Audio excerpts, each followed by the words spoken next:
아브라함에 관한 말씀을 같이 나누고 있는데요. 앞으로 4주간에 걸쳐서 창세기 22장의 말씀을 좀 집중적으로 좀 나누려고 하는데요. 오늘 첫 번째 시간입니다. 그래서 최고의 믿음이 무엇인가, 절정의 믿음이 무엇인가에 대해서 같이 나누려고 하는데, 여러분 아브라함의 인생을 보시면 아브라함의 인생에는 두 번의 큰 전환점이 있었습니다. 여러분 우리도 마찬가지인데요. 믿음이 성장하기 위해서는 하나님께서 반드시 믿음의 분기점, 어떤 전환점을 우리에게 주시는데, 여러분 저는 우리 인생에도 보시면 크게 보면 두 번, 세 번 정도의 전환점이 있다라고 생각을 합니다. 그러니까 아브라함에게 있어서 그 두 번의 전환점이 뭐였냐? 첫 번째는 떠남이었고 두 번째는 포기였다라는 것입니다. 그러니까 예수 그리스도를 믿는 모든 크리스천에게도 반드시 통과해야 되는 믿음의 분기점이 이거라고 생각하는데, 여러분 신앙의 출발은 떠남에 있고 신앙의 절정은 포기에 있다라는 것입니다. 첫 번째로 하나님께서 이 아브라함에게 주신 명령이 뭐였어요? 우리 창세기 12장에 보시면 75세의 무명의 할아버지에게 하나님께서 나타나셔서 명령하시죠. 내 고향을 떠나서 내가 너에게 지시할 땅으로 가라 라는 명령. 우리 한번 12장 1절 말씀 읽어볼까요? 시작. 너는 너의 고향과 친척과 아버지의 집을 떠나 내가 내게 보여줄 땅으로 가라. 그러니까 아브라함의 인생의 첫 번째 분기점은 뭐냐? 떠남입니다. 떠남. 지금 무엇을 떠나라고 말합니까? 나에게 익숙한 것들에 대해서 떠나고 사랑하는 것들, 안주하는 것들로부터 떠나라는 것입니다. 왜냐하면 떠남이 구원의 시작이기 때문에. 여러분 우리도 마찬가지입니다. 여러분 예수 그리스도를 믿는다는 것은, 여러분들이 꼭 알아야 될 게 뭐냐? 예수님을 믿는다는 것은 단순한 감정의 위로를 받는 정도가 아니에요. 여러분 예수님을 믿는다는 것은 뭐냐? 예수님을 여러분 믿는다는 것은 내 인생의 주인이 완전히 예수님으로 변화된다는 것이고, 내 전 존재가 여러분 이 변화돼야 되는 것이고, 나의 왕권을 주님께 내어드리는 거예요. 그래서 이제는 내 삶의 주인이 내가 아니라 예수님이 나를 구원하신 내 삶의 구원자시고, 이제는 앞으로 나의 평생의 삶을 인도하시는 인도자이자 주인임을 고백하며 믿음으로 받아들이는 것. 그리고 이제는 익숙한 죄의 습관으로부터 떠나야 되는 것입니다. 그것이 신앙의 출발이라는 거예요. 아브라함도 보십시오. 하나님의 명령을 받고 여러분 떠남을 통해서 신앙이 출발을 했습니다. 그리고 중간에 우리가 계속 나누었죠. 중간에 아브라함의 인생 중간중단을 보시면 굉장히 많은 연단을 받고 실수도 있었고 갈등도 있었고 절망도 있었고 좌절함도 있었고, 그게 창세기 12장부터 21장까지의 스토리인데, 그러니까 믿음으로 출발했지만 그 과정 속에서 굉장히 많은 부침이 있었다는 거예요. 여러분 여기서 알 수 있는 사실이 무엇입니까? 믿음의 성숙함이란 뭐냐? 성공보다 실패를 통해서 배울 때가 훨씬 더 많다라는 것입니다. 그리고 이제는 아브라함의 신앙이 이제 창세기 22장으로 들어설 때는 아브라함의 신앙이 이제 실패와 좌절을 통해서 웬만큼 성숙이 됐습니다. 그런데 성숙되고 난 다음에 거기서 멈추는 것이 아니라 하나님이 원하시는 것이 있어요. 하나님은 우리가 절정의 믿음으로 더 성장하게 원하시는데, 그 절정의 믿음을 위해서 어떻게 하시냐? 주신 것을 다시 거두어 가신다는 거예요. 그럼 이게 바로 포기인데, 그러니까 절정의 믿음은 포기에 있다라는 것입니다. 여러분 무엇을 포기하라는 것입니까? 내가 좋아하는 것들, 내가 사랑하는 것들을 포기하라. 여러분 이게 쉬운 게 아닌데, 여기까지 가면 우리의 믿음이 절정의 믿음이 될 수 있다라는 거예요. 사랑하는 성도 여러분, 여러분은 지금 어떤 믿음의 단계 가운데 계십니까? 어떤 사람은 이제 떠나는 단계의 믿음에 계신 분들도 계실 것이고, 하나님께서 여러분 이 절정의 믿음을 위해서 포기함을 요구하는 그 단계에 계시는 분들도 분명히 계실 거예요. 그때 여러분 우리가 이 포기를 통해서 우리의 믿음이 비약적으로 성장하고 하나님께 더 크게 쓰임받는 믿음의 인물로 자라나길 주님의 이름으로 축복합니다. 그래서 오늘은 이 22장 첫 번째 말씀이죠. 그 최고의 믿음이 되기 위해서 중요한 게 뭔지 은혜를 같이 나눠보길 원하는데요. 오늘 말씀을 통해서 여러분들도 이 아브라함과 같은 절정의 믿음으로 성장하시는, 그래서 쓰임 받으시는 여러분 되시길 주님의 이름으로 축원합니다. 첫 번째로 한번 따라해 볼까요? 시험이 믿음의 수준을 높입니다.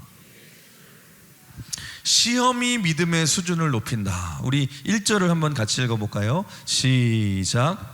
그 후에 하나님이 아브라함을 시험하시려고 그를 부르시되 아브라함아 하시니 그가 이르시되 내가 여기 있나이다. 아멘. 오늘 본문을 보시면 좀 뭔가 이상한 장면이 나오는데, 여러분 보통 때에 하나님이 찾아오실 때는요, 보통은 도와주시려고 오시거든요.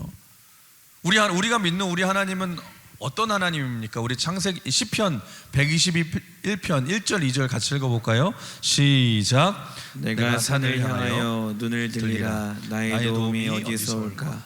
나의 도움은 천지를 지으신 여호와에게서로다.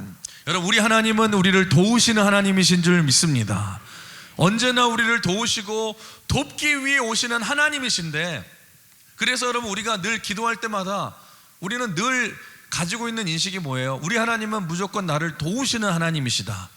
기도할 때도 대부분 뭐라고 기도합니까? 하나님 도와주시옵소서. 문제가 있으니 도와주시고, 시험이 있으니 도와주시고, 병들었으니 도와주시고, 하나님 지금 이런 문제들 상황들을 도와주시옵소서. 우리 하나님은 도와주시는 도움의 하나님이세요. 그런데 여러분 절정의 믿음이 되었을 때는 여러분 기억하세요. 하나님은 도움의 하나님이 아니라 그때는 빼앗기 위해 오신다는 거예요. 여러분 다 주시고 난 다음에 하나님이 뭐라고 우리에게 요구하시는 줄 아십니까? 너 혹시 그거 나한테 다시 줄 수 있을래? 다시 줄래? 다시 여러분 가져가시는데, 근데 우리가 이걸 알아야 돼. 그 목적을 알아야 되는데, 사실은 그게 우리의 믿음의 수준을 절정으로 만드시기 위한 하나님의 테스트, 하나님의 곧 시험이라는 것입니다.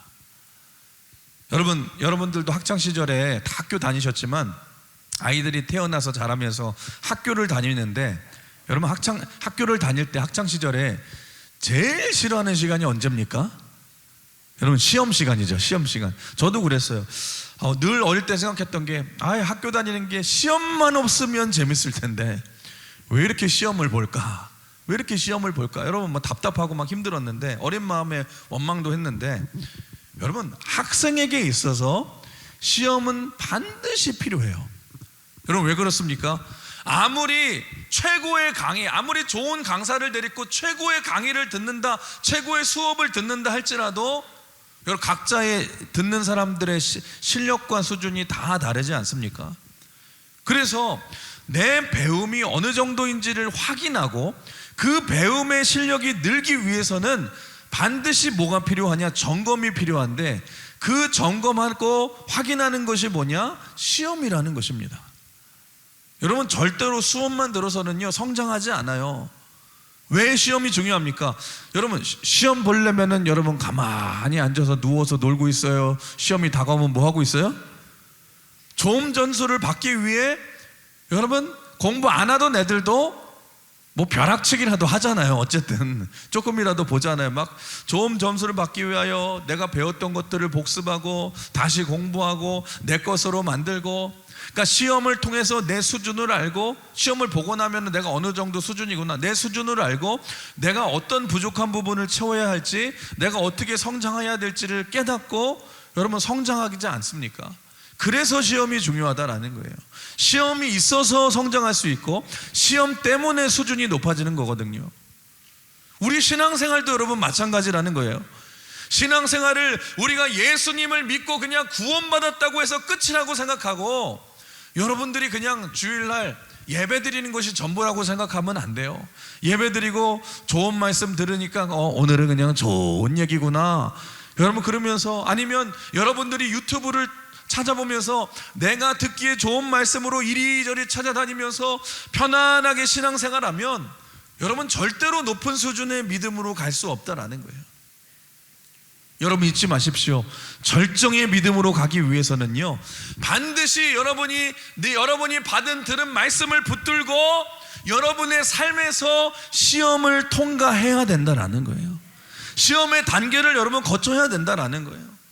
그렇게 한 단계 한 단계 시험을 통해서 여러분 높이게 될 때에 그것이 진짜 내 믿음이 될 수 있는 줄 믿습니다.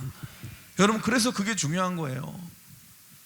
우리 남자들을 보시면, 우리 남자들은요, 여자들이 제일 싫어하는 얘기가 무슨 얘기예요? 군대 얘기 싫어하고 축구 얘기 싫어하잖아요. 여러분, 남자들은 모일 때마다 무슨 얘기예요? 군대에서 축구한 얘기 하잖아요. 근데 남자들 중에서도 군대를 나와도 제대하고 나와서 맨날 이제 그 중에서 유독 남자들 중에서도 유독 군대 얘기를 많이 하는 사람들이 있어요. 어느 군대 출신인 줄 아십니까? 해병대예요. 해병대. 맞아요. 이상해요. 참 이상한 게 뭐냐, 해병대 나온 사람들은요, 아니 제대한 지 몇십 년이 됐는데도 불구하고 맨날 모자는 무슨 모자 쓰고 다녀요? 해병대 모자 안 버려요. 그거 맨날 해병대 모자 쓰고 다니고, 다른 해병대들 만나면은 막, 보통은 군대에서 이제 이렇게 이거 하면은 뭐예요? 충성이잖아요. 근데 자기네들은 또 다르대요. 뭐라 그래요? 뭐 필승이라고 하더라고요. 필승. 막 그리고 뭐 해병대 전우회라고 그래서 막 해병대 마크 막 붙이고 다니고, 자기들끼리 뭐 하고 다니고 막 그러고 다녀요. 막 인사하는데 자기는 막 해병대 출신 몇 기라고 말을 하고. 근데 여러분 한번 생각해 봅시다. 왜 그럴까? 왜 그렇게 티를 내고 왜 이렇게 군대 얘기를 항상 할까? 물론 여러분, 모든 남자들이 군대를 가기 때문에 이 세상에 편한 군대는 없습니다. 내가 가는 곳이 제일 힘든 곳이에요. 그런데 모든 군대가 쉽지는 않지만 해병대는 다른 군대와 비교해서 여러분 훈련도 훨씬 더 힘들고 훨씬 더 많은 어려운 이 과정들을 겪어내야 되고, 복무기간도 또 길지 않습니까? 그러니까 여러분, 웬만하면 해병대에 있다가 힘들어서 처음에는 해병대로 입소했다가 힘들어서 다른 부대로 전출을 가는 군인들도 굉장히 많아요. 그러니까 누구보다 많이 고생을 하고 누구보다 더 힘든 훈련을 견뎌야 했기에 이 해병대를 통과하고 여러분 제대한 사람들은요, 굉장한 자부심이 있는 거예요. 그러니까 뭐예요? 나 해병대 출신이라는 거예요.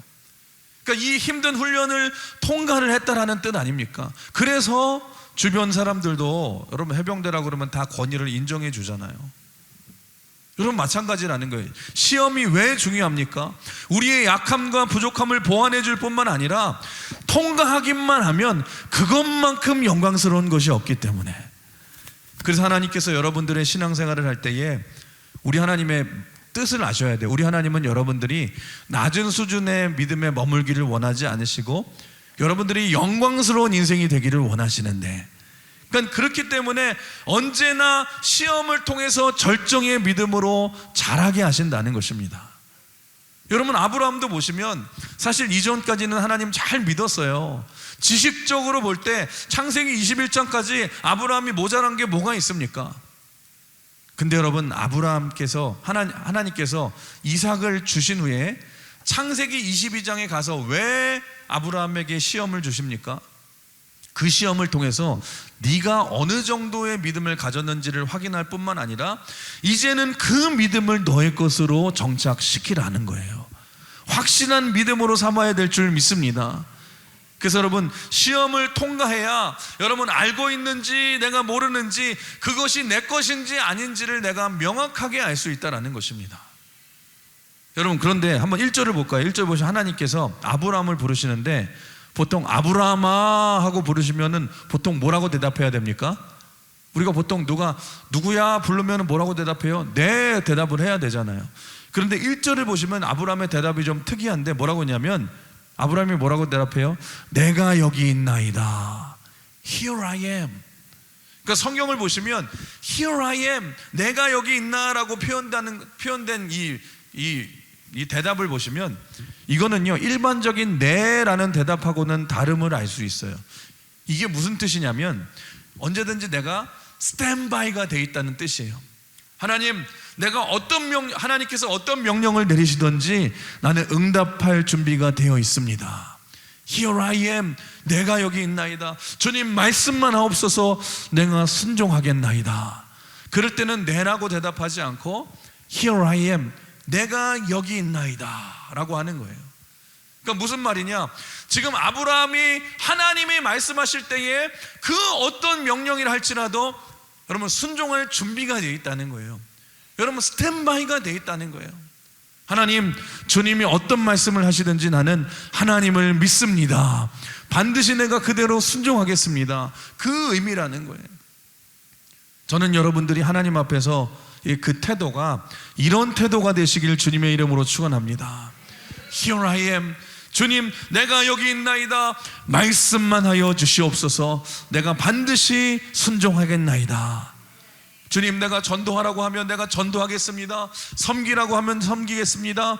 기도하라고 하면 기도하겠습니다. 말씀만 하여 주시옵소서.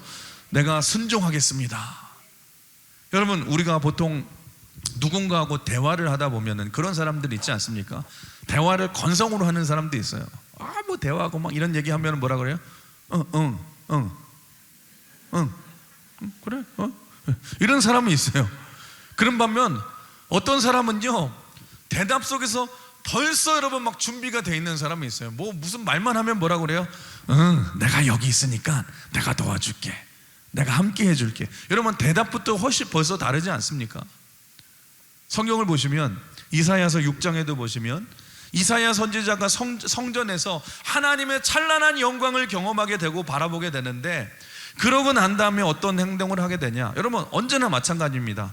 하나님의 영광 앞에, 면전 앞에, 영광 앞에 서게 되면 그 빛으로 인해 자신의 죄가 보이기 시작해요. 그래서 이사야 선지자가 회개하게 되죠. 성전 제단에 핀 숯으로 입술을 대게 되고, 왜냐하면 입술이 범죄를 제일 많이 하기 때문에. 우리 오늘도 한번 이제 인사해야죠. 옆 사람 바르면서 요놈이 항상 문제입니다. 한번 때리면서 인사하겠습니다. 요놈이 문제입니다. 아시죠? 항상 여러분 이 성경에도 보시면 다윗이 말했잖아요. 내 입술에 파수꾼을 세워달라고. 근데 그게 영어로 어떻게 표현되어 있냐? bite your tongue이에요. bite your tongue. 그러니까 혀를 깨물라. 그게 입술을, 여러분 입술을 제하고 싶잖아요. 어떻게 하셔야 돼요? 혀를 깨물어야 돼요. 혀 한번 깨물어 보세요. 혀를 깨물고 위아래로 깨물고 여러분 안녕하세요 얘기해 보세요. 돼요? 안 돼요? 안 되죠. 그러니까 여러분 늘 다시 한번 인사합시다. 요놈이 문제입니다. 혀를 좀 깨뭅시다. 그러니까 이사야 선지자가 하나님 앞에 서게 되자 영광 앞에 자기의 죄가 보이게 되고, 그래서 입술을 대고, 입술의 범죄를 제일 많이 했기 때문에 여러분 이제 죄를 이제 회개하고 제하게 됩니다. 이제는 정결해졌어요. 그러고 난 다음에 하나님께서 정결케 된 이사야에게 물으시죠. 이사야서 6장 8절을 같이 읽어볼까요? 시작. 내가 또 주의 목소리를 들으니 주께서 이르시되 내가 누구를 보내며 누가 우리를 위하여 갈고 하시니, 그때 내가 이르시되 내가 여기 있나이다. 나를 보내소서 하였더니. 하나님이 말씀하시는 거예요. 내가 누구를 보내며 누가 우리를 위하여 갈고. 그때 여기서도 여러분 이사야가 아브라함과 똑같은 대답을 하는 거예요. Here I am. 내가 여기 있나이다. 주님, 나를 보내주시옵소서. 주님, 말씀만 하시면 내가 순종하겠습니다. 내가 주님의 말씀에 따르겠습니다. 여러분 아브라함도 그랬고 이사야도 그랬고, 또 성경에는 나와 있지 않지만 여러분 종교개혁을 했던 마틴 루터도 똑같은 얘기를 하거든요. 루터가 교황청에 끌려가서 여러분 교황이 루터를 협박을 하는 거예요. 네가 너의 신조를 변화시키지 않으면 너를 당장 죽여버리겠다. 그때 루터가 여러분 하늘을 바라보면서 뭐라고 외친 줄 아십니까? 똑같이 외쳤어요. Here I am. 주님, 내가 여기 있나이다. 무슨 말입니까? 나는 어떤 환난과 어떤 핍박이 있다 할지라도 나는 거기에 대응하겠습니다. 나는 물러서지 않겠습니다, 주님. 그리고 나서 교황에게 위대한 고백을 하죠. 나는 내 믿음과 신조를 바꿀 수 없노라. 그러면서 여러분 그 위대한 종교개혁이라는 영적 싸움을 벌이지 않습니까?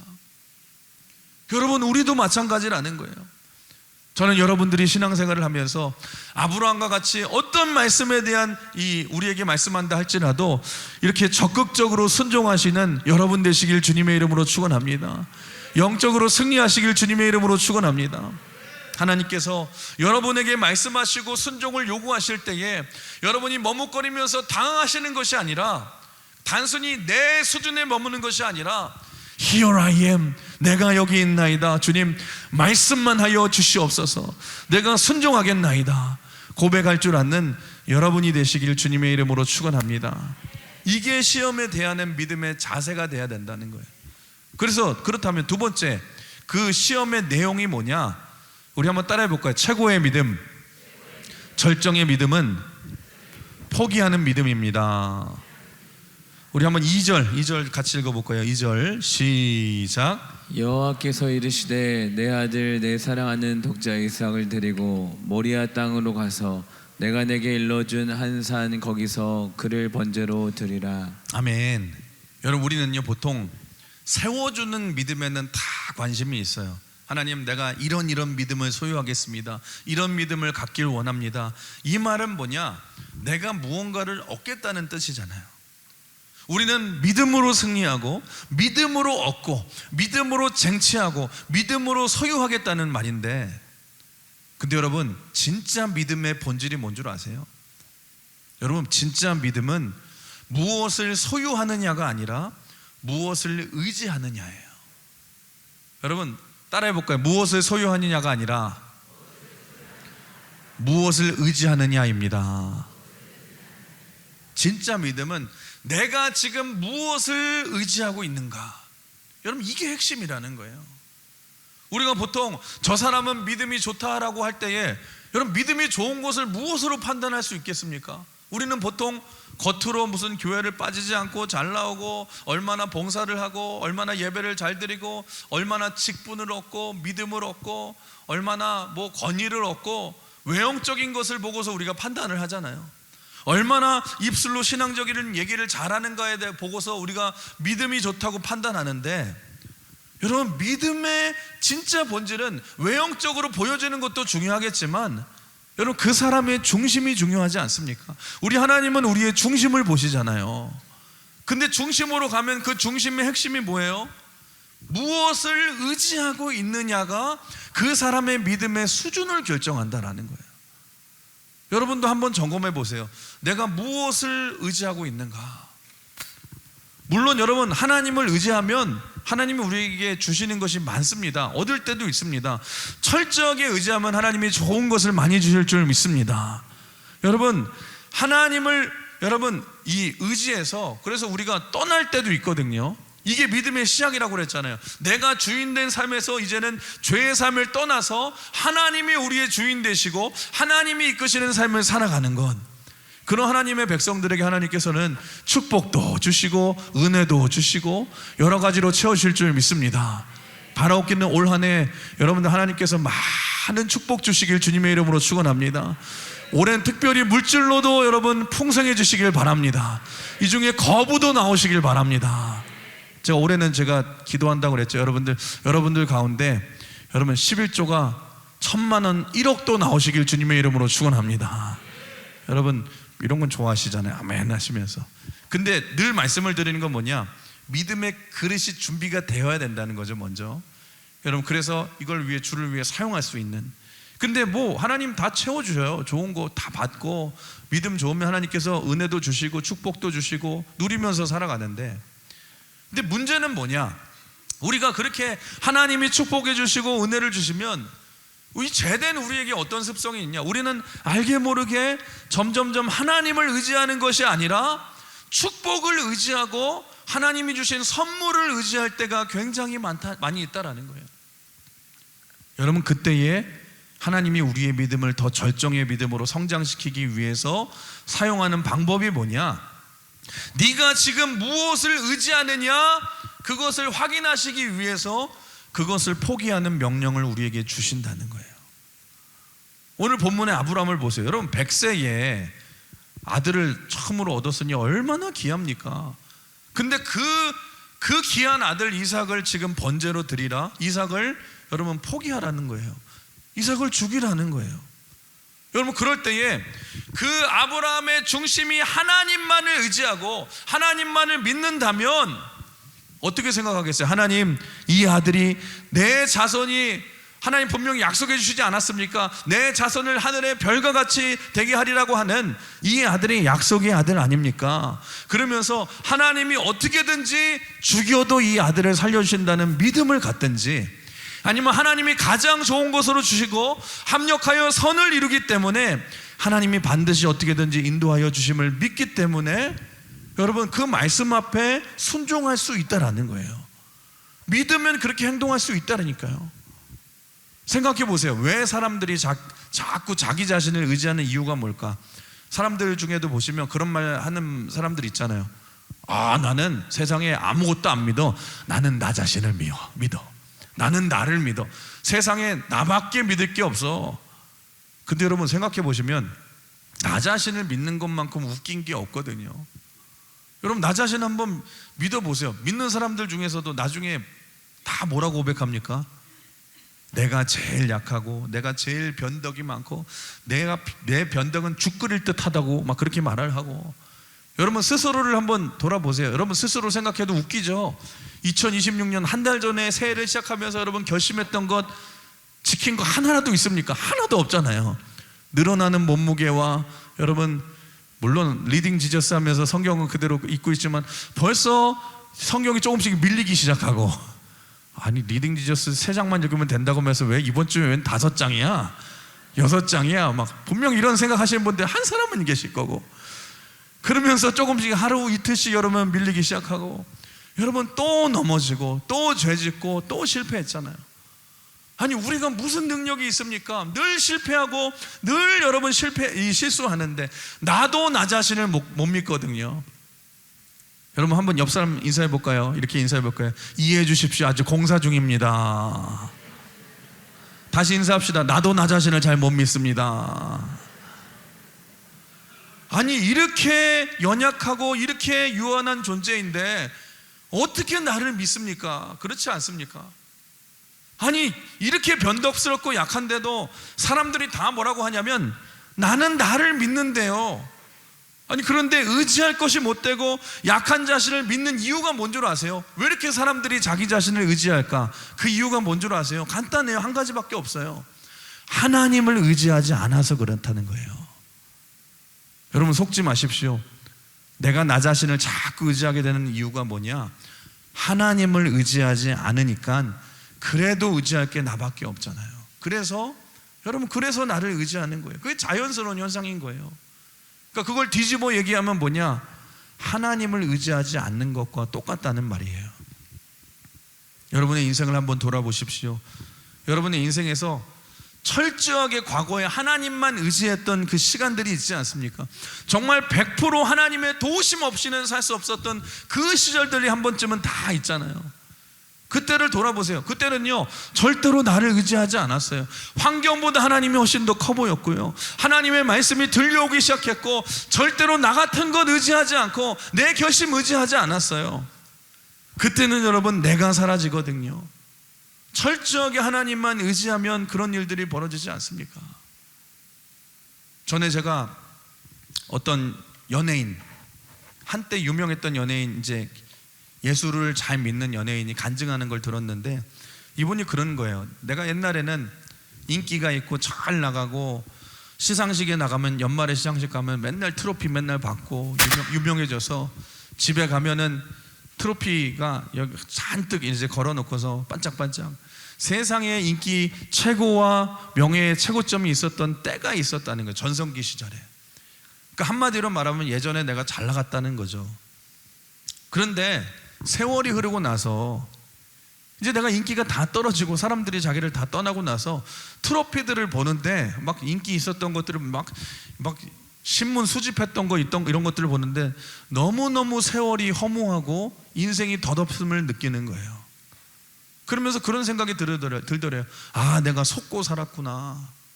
화려한 사진들과 화려한 트로피가 인기 많은 모습이 내 모습인 줄 알았는데 이제 세월이 지나서 인기도 떨어지고 명예도 사라졌는데도 내가 여전히 내 삶을 보면 여전히 그 옛날 추억 속에만 묶여서 그것들만 의지하고 살아가고 있는 거예요.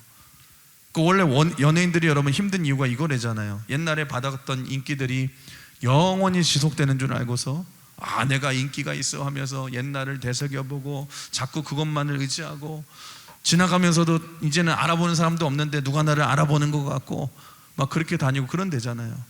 근데 어느 순간 자기가 자기 실존의 모습을 보게 됐다라는 거예요. 나는 사실 아무것도 아닌 존재구나. 그 좋았던 인기와 명예가 거품과 같이 안개와 같이 잠깐이었구나. 나는 아무것도 아닌 비참한 신세구나. 그래서 그 트로피들을 다 치워버렸다는 거예요. 그러고 나서 그때 예수님을 인격적으로 만났다는 거예요. 여러분, 우리가 그렇지 않습니까? 사실 우리가 아무것도 아닌데 내가 대단하다고 생각하고 내가 괜찮다고 생각하고, 이게 뭐예요? 자꾸만 나를 의지하는 거거든요. 사실 여러분, 내 힘으로 할 수 있는 게 뭐가 있습니까? 아무것도 없잖아요. 그래서 여러분, 하나님께서 하시는 일이 뭐냐? 때로는 우리를 더 깨지게 하시고 더 넘어지게 하시는 거예요. 언제까지? 여러분, 더 의지할 것이 없을 때까지 만드시는 거예요. 여러분, 왜 우리가 나를 자꾸 나를 자꾸 의지하는 줄 아십니까? 내가 믿음이 없고 연약해서 그렇다는 것입니다. 아니, 우리가 얼마나 유한하고 연약한 존재입니까? 얼마나 결심이 약해서 또 무너지고 또 유혹에 약해서 또 죄를 짓고 또 참지 못해서 또 실수하지 않습니까? 아니, 그런 나를 믿고 살아간다고요. 이렇게 또 자기를 의지하니까 하나님께서 아픈 마음이지만 그거를 깨버리기를 원하시는 거예요. 왜냐하면 쓸데없는 것 의지하고 붙들면 내가 죽기 때문에. 여러분, 생각해 보세요. 어떤 밧줄이, 우리 인생에 밧줄이 두 개가 있는데, 하나는 가짜 밧줄이에요. 끊어질 밧줄입니다. 내가 이걸 붙들고 다가는 끊어져서 떨어질 밧줄이고, 또 하나는 온전한 밧줄이 있다고 한다면, 근데 끊어질 밧줄은 굉장히 멋있게 생겼고 화려하게 생겼고 튼튼하게 생겼어요. 온전한 밧줄은 볼품이 없습니다. 그렇다고 한다면 여러분, 지혜로운 사람이라면 그 불완전한 밧줄을 그대로 놔두겠습니까? 아무리 화려하다 할지라도 이걸 끊어버려야죠. 왜냐하면 이거 붙들다가는 내가 떨어지기 때문에. 위기의 순간에 나도 모르게 이걸 의지하게 되고 나도 모르게 이걸 붙들다가는 여러분 더 떨어지고 내가 죽지 않습니까? 그래서 여러분, 은혜라는 게 뭐냐? 우리 하나님께서 우리를 너무너무 사랑하셔서 튼튼한 밧줄 외에는 오히려 이것들을 잘라버려 주시는 게 은혜라는 거예요. 여러분, 그렇지 않습니까? 이건 불량품이어서 의지하면 안 돼, 이거 의지하면 안 돼, 이거 의지하면 너 다 죽어. 여러분, 그래서 내가 자꾸 의지하던 건 영원하지 않는 것들을 잘라버리시고 그 잘라버리시는 은혜. 하나님 왜 그러세요? 이거 모양도 좋고 화려하고 이거 그냥 같이 놔두면 모양은 좋은데 왜 그러세요? 왜 이걸 다 거두어 가십니까? 그래도 아니야 하면서 없애버리시는 은혜. 그리고 오직 든든한 의지할 예수 그리스도의 밧줄 하나만을 온전히 붙들게 만드시는 것. 여러분, 이게 은혜라는 거예요. 지금 여러분의 인생들 가운데서 이런 가짜 밧줄들이, 많은 사람들이 여러분 너무너무 많다는 거예요. 겉모습은 화려하고 멀쩡해 보이는데 내가 힘주면은 끊어지게 될 밧줄들. 근데 진짜 하나님의 은혜가 뭐냐? 평상시에 하나님께서 그 밧줄들, 가짜 밧줄들을 다 가지쳐 주시는 거예요. 여러분, 없애주신다는 거예요. 쓸데없이 그거 의지하다가 또 넘어질까봐 그거 없애주시는 거예요. 우리가 그냥 보기에는 좋은 것들을 없애주시니까 이해가 안 돼요. 하나님, 왜 이것도 거두어 가십니까? 왜 거두어 가십니까? 그런데 그 이유가 뭐예요? 여러분, 썩어 끊어질 밧줄을 다 없애시고 오직 든든한 우리의 구원의 밧줄 대신 예수님의 밧줄만을 붙들도록 여러분 인도하시는 그 은혜. 그게 하나님이 우리의 인생을 인도하시는 방법인 줄 믿습니다. 오늘 아브라함에게 주시는 메시지가 그거예요. 네가 헛된 것 의지하지 말고 하나님만 의지하라. 하나님만 의지하라. 아니, 아들 이삭도 누가 주신 거예요? 하나님이 주신 거잖아요. 그러면 하나님이 달라고 그러시면은 다른 방식이라도 하나님이 채워주시지 않겠습니까? 그래서 포기할 수 있는 것이 절정의 믿음이라는 거예요. 그 하나님을 믿기에. 여러분, 다윗의 위대함이 뭔 줄 아세요? 다윗의 진짜 위대함은 대단한 게 아니에요. 여러분, 다윗의 평생의 꿈이 뭔 줄 압니까?